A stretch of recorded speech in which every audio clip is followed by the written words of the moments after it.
Welcome to another video.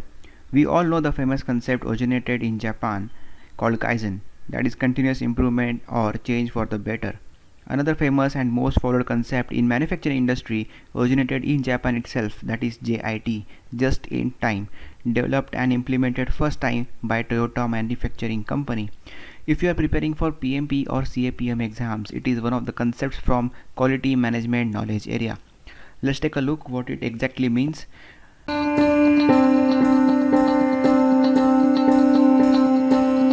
Only inventory you need. Only is very important word here, but what only is signifying here? Is it signifying to years or months or weeks? No. Here the word only signifies 2 days inventory. What does that mean is you have to maintain minimum inventory or stock which is required for your today's work instead of maintaining large inventory required for a month. That means you have to order your stock every day which is going to be used in that day only. In construction industry, it is difficult to maintain and order stock on everyday basis, but it is very useful for manufacturing industry.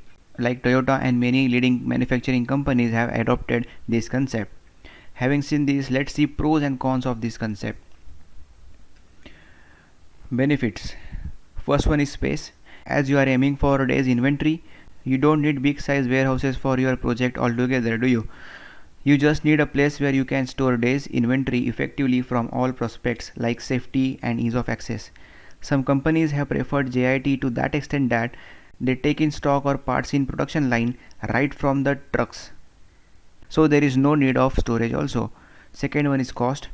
You may or may not get the benefits of the cost unless there is a condition like cost of buying single parts are cheaper than cost of buying parts in bulk. If this is the case, you will reduce the project cost drastically. Let's take a look at disadvantages. Amount of production cannot be increased.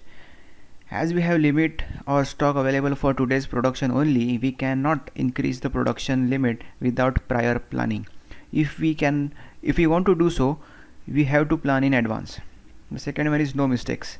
Limited stock means no mistakes in manufacturing. If we commit mistake or big mistakes in particular day, let's say the production will be less or it will get affected for that day. So that's all about JIT.